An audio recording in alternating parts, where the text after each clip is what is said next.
Watazamaji wa Ebeneza 24 TV, tumekuwa na Jumapili nzuri kabisa, ambapo kila Jumapili kwa wilaya yetu ya Same mkoani Kilimanjaro tumekuwa na ibada nzuri za umoja wa makanisa ya Kipentekoste, yani CPCT, ambapo leo hii tumekuwa na ibada nzuri, ambapo tuko na mchungaji hapa, mmoja wa shirika wa kanisa la CPCT. Atazungumza ni nani anachunga wapi na nini ambacho kimemtokea ibada ya leo. Mchungaji, amina, unaelewaje? Sogea karibu kameramani wangu ili aweze kupata sauti kwa uzuri kabisa. Tuambie mchungaji, Petro na chuo la wapi? Ni mchungaji hapa, mchungaji Same mjini. Tuambie sasa ni kitu gani ambacho umekipata kwenye ibada ya leo? Tumejifunza Kameramani, sogea kidogo upate kwa sauti kwa karibu zaidi. Tumejifunza neno la Mungu, tumebarikiwa kwa kwaya mbalimbali kwa sababu katika umoja kuna nguvu, na tumeshiriki pamoja CPCT. Kwa wale ambao hawajafika leo, unaweza kuambia jambo gani? Niseme tu kwamba aliyefika ndiye amefaidi. Okay. Ambaye hakufika hajafaidi chochote. Asante. Lakini tunamshukuru. Ni moja wa wadau. Twende huku.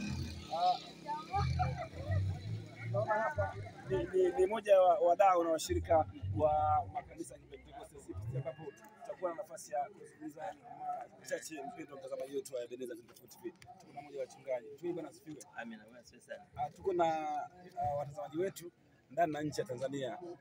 Kwanza kwa jina unaitwa nani? Kwa jina langu naitwa Elnema Mpasi Mtamu. Mchungaji Elnema, unachoka kanisa wapi? Kameramani wangu swali. Tunachunga kanisa la Tanzania Assemblies of God, inaitwa Bonde la Baraka, liko hapo Steza. Tumekuwa na ibada za kila mwisho wa mwezi hapa wilayani Same. Leo tunaondoka na lipi kutoka kwako? Kipi ulichojifunza ambacho wale ambao hawajafika CPCT leo utaona wao, kuna jambo leo nimekosa CPCT? Leo nimejifunza kwanza kwamba kwa Mungu hakuna wengi wake, wale wachache tu wenye moyo wa kweli ndio Mungu anatembea nao. Ndio kitu ambacho nimejifunza katika ibada ya siku ya leo, lakini pia niwatie moyo wale ambao hawapo kwa namna moja au nyingine, basi waige mfano huo wa kumshona. Na tutazungumza kidogo tafadhali. Sogea basi karibu hapa. Tuko na mmoja bila shaka ni washirika wa umoja huu wa makanisa ya Kipentekoste. Bwana asifiwe. Hebu tuambie kwa majina unaitwa nani? Hebu tuambie kuna jambo jipya umetoka nalo leo kwenye ibada ya CPCT, na kama lipo ni lipi? Nimeondoka na jambo kuwa na moyo usiogawanyika. Watazamaji, kuwa na moyo usiogawanyika. Hii nimeipenda. Tuko na mwenyekiti wa CPCT. Mwenyekiti, bwana asifiwe. Amen, bwana asifiwe.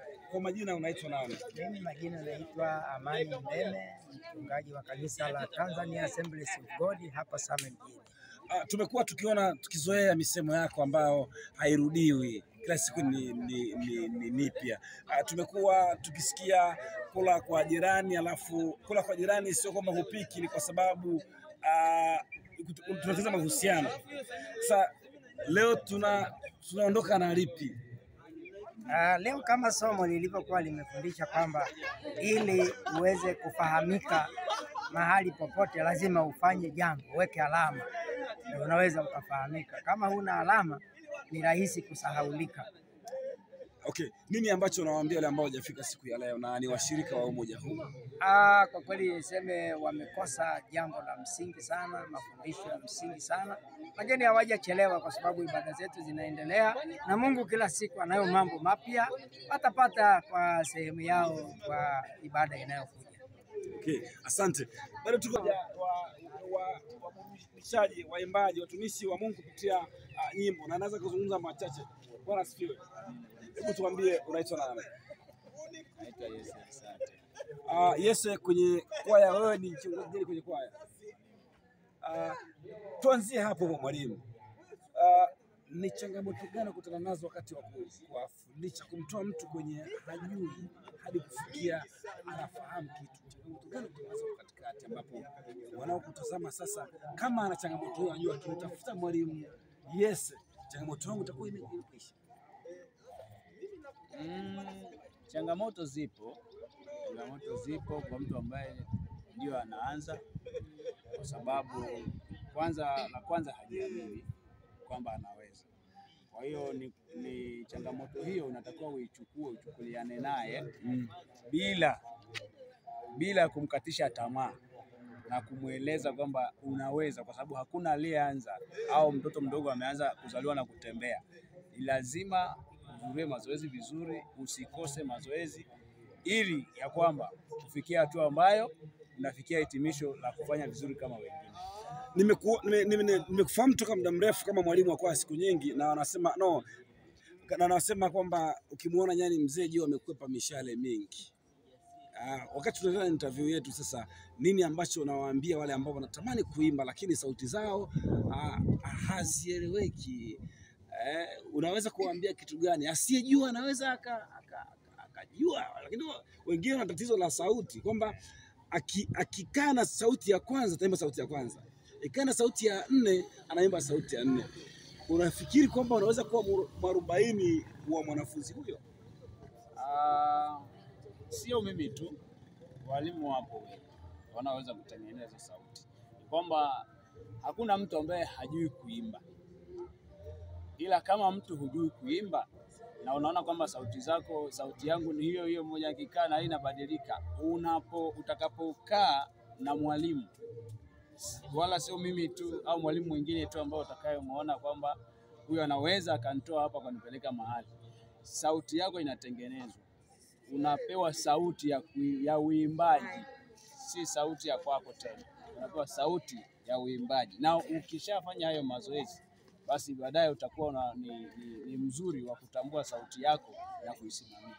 Mwisho mwalimu, tumekuwa tukiona waimbaji wa kusema kwamba mavazi sio tatizo kabisa, na hata Daudi alicheza mpaka mavazi yakadondoka.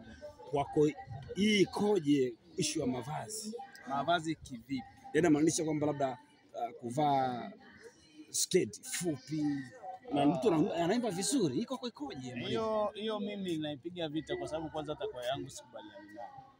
Hauoni kama utapoteza? Afadhali waondoke, kwa sababu kwanza mwanakwaya ni kioo, ni mhudumu wa madhabahu. Huyo ni kioo. Kama ni kioo, ni lazima afanane na mtu wa madhabahu. Maana pia maandiko yanasema tuwe vielelezo. Tuwe vielelezo kwa usemi, kwa tabia. Kwa hiyo lazima unaposimama mtu akiona kwamba wewe ni mtu wa madhabahu, ni mhubiri injili. Maana mtu anayeimba kwaya au sifa ni mhubiri injili. Sasa lazima uonyeshe mfano wewe kama wewe, kwamba upoje, ili kwamba watu wanapokuangalia basi waige kutoka kwako. Neno lako la mwisho kwa watazamaji wetu? Neno langu la mwisho ni kwamba watu wamjue Mungu wa kweli na wamfuate Mungu wa kweli na wasimame kwenye neno, kwa kuwa neno halipiti, ila yote ya dunia. Asante watazamaji wetu. Huyu ni mmoja wa walimu wetu wazuri sana, mwalimu Yese kutoka hapa kanisa la TG Faith. Hapa bado tuko nje ya kanisa nzuri kabisa la KLPU hapa sana nyingine, ambapo tunamfuata sasa katibu wetu wa CPCT, ambapo anaweza kuzungumza mawili matatu kuhusiana na ibada ya leo. Madam, bwana asifiwe. Hebu tuambie sasa, leo tunaondoka na lipi, tukianzia kwenye majina yako? Amina. Kwa majina ninaitwa Mchungaji Maya Kaluse Mgamba, kanisa la Lift Him Up. Leo ujumbe wa leo, kwanza tumejifunza juu ya habari ya moyo usiogawanyika, ni moyo unaompendeza Mungu. Lakini pia nikiachilia neno lingine linalosema kwamba hatua za mtu zinaimarishwa na Bwana. Hatua zetu ni gani? Fikra, mawazo, nia na malengo, ndipo mahali ambako hatua zinapokalia, na tunapobadilisha ndipo moyo na wenyewe unakaa vizuri. Katibu wetu, neno moja kwa wale ambao wanakutazama kupitia Ebeneza 24 TV. Niwaambie tu kwamba Mungu anawapenda sana, na karibuni katika umoja wa CPCT mkoa wa Kilimanjaro, Same, wilaya Same. Lakini pia katika umoja siku zote Mungu huiamuru baraka. Wacha niseme tu neno moja katika siku ya leo. Mungu akaiamuru baraka kwako siku ya leo. Neno lake linasema kwamba katika Isaya 60 mlango wa 11 nasema malango yako yatakuwa wazi daima, hayatafungwa mchana wala usiku, ili watu Mungu kuletea fedha kutoka mataifa mbalimbali na wafalme wao wakazua pamoja nao. Malango yako yakawe wazi, malango ya fedha, malango ya afya, malango ya kiuchumi, malango ya kuinuka kiroho yakawe wazi daima. Watazamaji wetu, huyo ni mchungaji Maya, ambapo ni katibu wetu wa CPCT wilaya ya Same, amekuwa na yake ya kuzungumza. Endelea kubaki nasi Lizard 24 TV, tunasema define your tomorrow today. Thank you, endelea kubaki nasi.